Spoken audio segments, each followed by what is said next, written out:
This simple exercise saved one of my clients 15 hours per week. And not only that, but made him $4,000 back in payroll expenses. Another one of our clients was about to hire a full-time social media manager, and with this exercise, didn't need to spend $60,000 next year on that hire. The way that I've designed this exercise is to give every single person on your team, including yourself, 5 hours per week back guaranteed. This exercise is going to help you boost productivity, help your team make you more money, and get your clients happier. And what's amazing about this is, depending on how big your team is, it could save you 20, 40, 60, 80, 100 hours per week. So in this video, I'm going to show you what this exercise is, how to get your team excited about actually implementing it, and help you make more money with who you already currently have on the team. But before I tell you what this exercise is, you have to understand the biggest obstacle currently in your business. At some point early on, you realize you need help. You're exhausted, you're overwhelmed, and by solving that problem, you think, I need to hire someone. But the problem is you're busy and you don't know how to train and you don't have time to train. So these people that you thought would be your magic bullet are now sucking the profits out of your business, and you're wondering, what are they even doing all day, every day? Which is crazy, because what you thought would solve your problem actually made your problem much worse. What I can tell you from managing over 60 employees in both of my businesses is you start to become less and less efficient as time goes on. So even though we want great retention, we want people with us for a year, 3, 5 years, 10 years, etc., the longer they're here, the more you start to do things because we've always done it that way, right? And all of a sudden, our efficiency goes down and you are getting less bang for your buck. So the big solution is we need to stop the cycle of having you and everybody on your team being busy and start really focusing on productivity. And one of the ways we do this is something called the 5-hour challenge. So here's how I figured this out.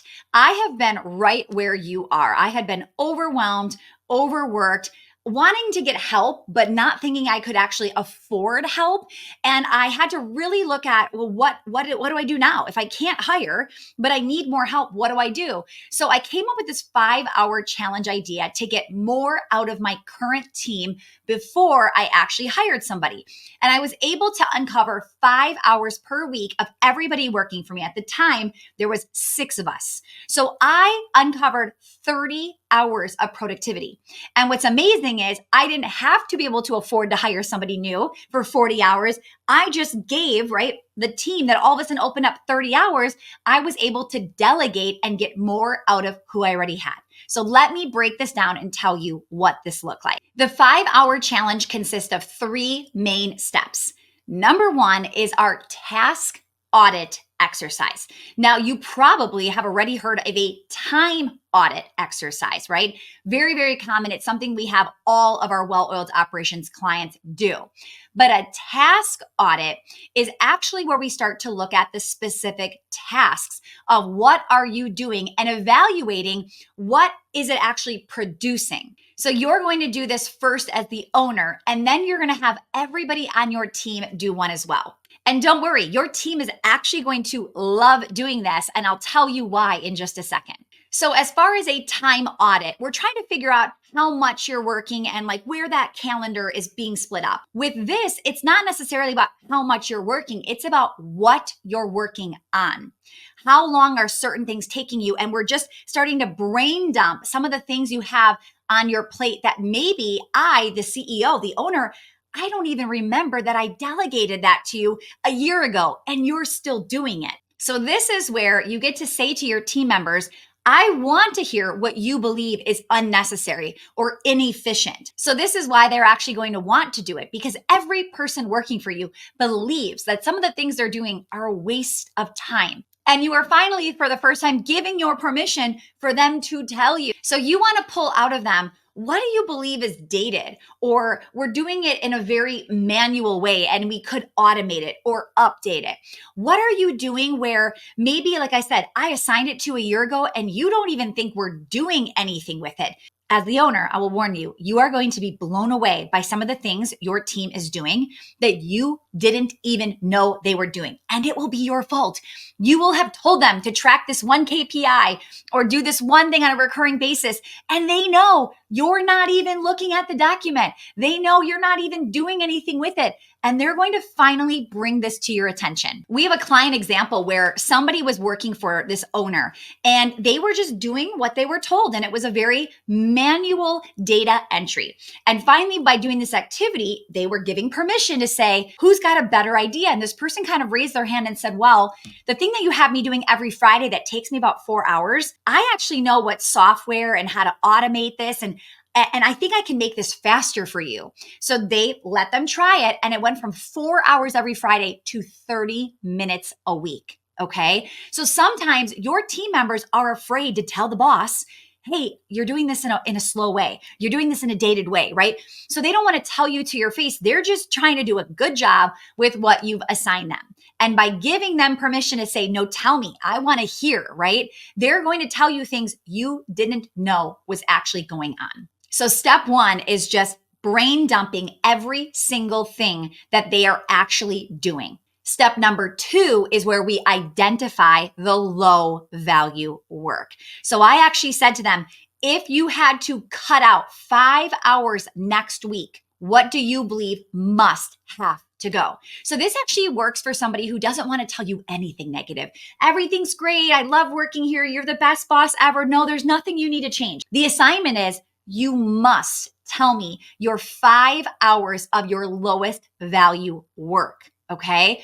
This is where it gets really, really good because that's where they're going to start to tell you what they believe is the least effective part of their job. My one and only rule was it could not impact the client experience. So sometimes you're going to hear things like, well, this takes a lot of time and it's kind of dumb and I think we should get rid of it. And it's like, well, the clients love that and they would be really upset with that, right? So you want to make sure that the one person we are thinking about is how will this impact the client?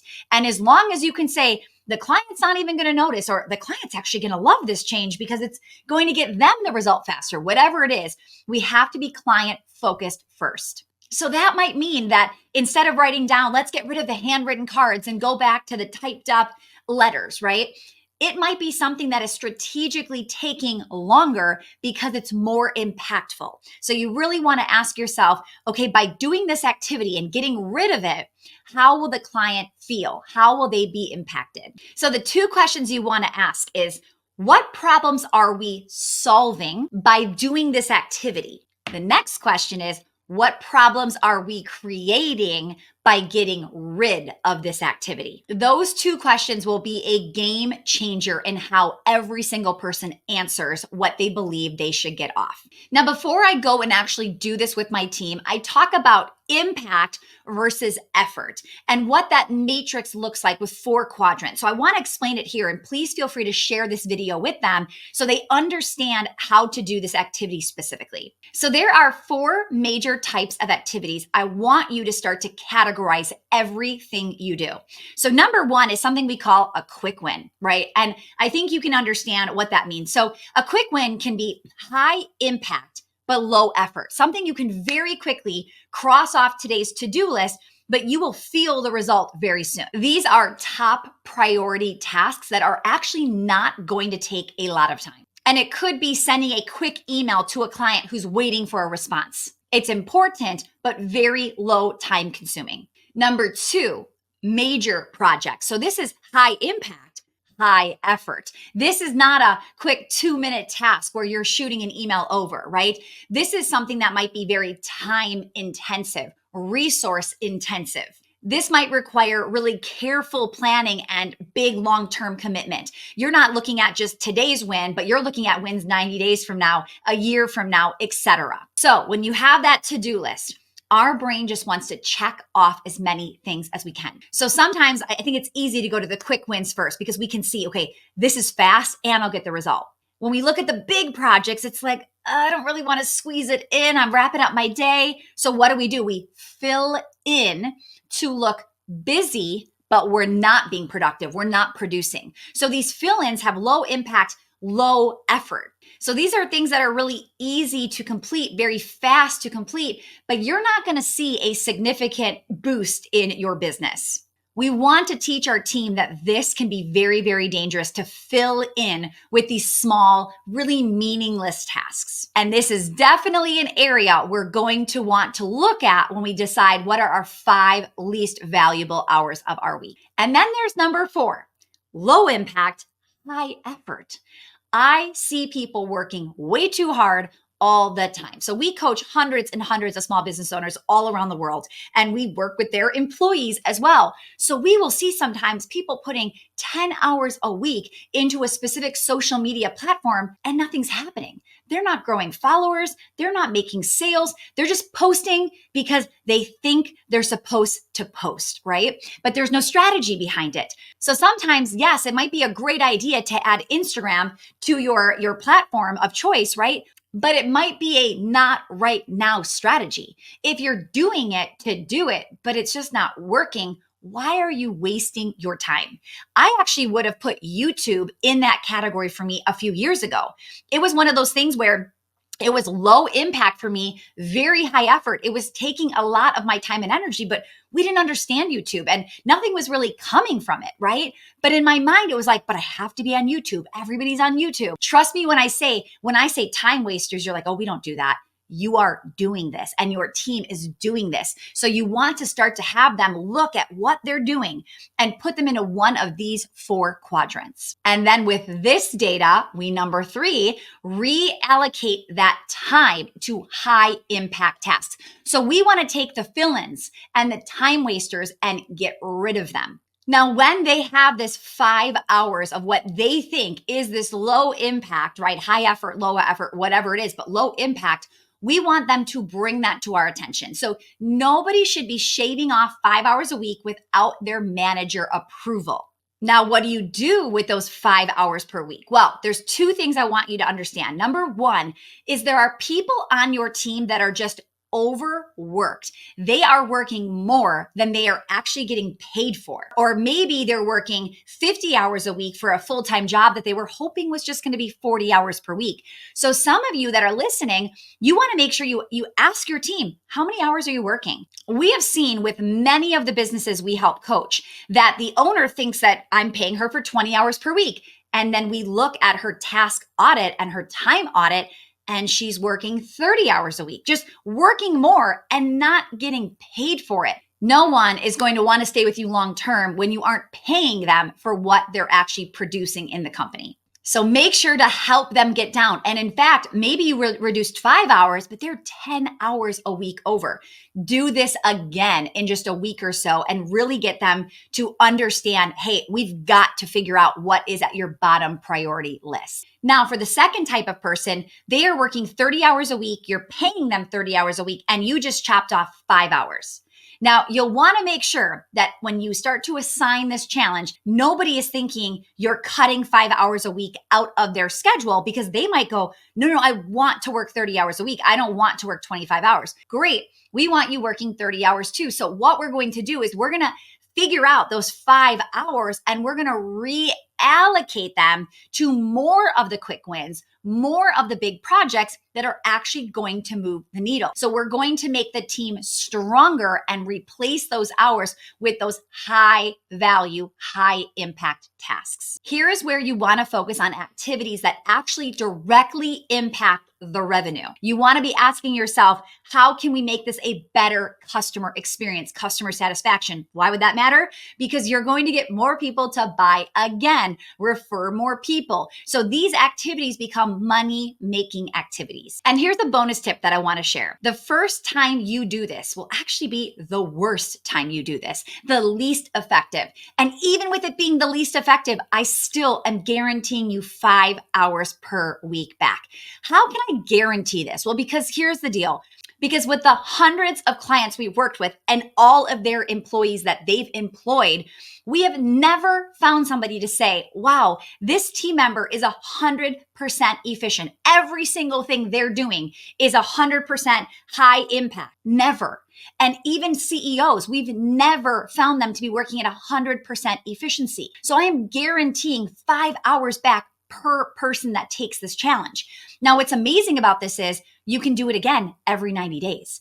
At the very minimum, I would do it on an annual basis. Now, another time that I love to do an activity like this is when I'm ready to hire and bring somebody new on, but I'm not quite sure the budget is really prepared for it. I might go back to a specific department and have them take the 5-hour challenge, magically get an extra 20 hours back, and I have the job description in my head for the new hire. I can now start delegating to each person that just got rid of 5 hours of low value work. We just had a client actually let go of 3 underperformers. The reason he was able to do this is he did this activity, got everybody, the A players, more efficient, and was like, I don't even need the underperformers. So it actually saved him, these were part-time workers, it actually saved him almost $5,000 a month in payroll. Now, here's what I'll tell you. Not only does it save you time and make you money, but the headaches and the frustration. Think about it. He got rid of his least performing people on his team. Now he's only working with the high performers. The less amount of emails and texts and interruptions and Slack messages he's getting, right?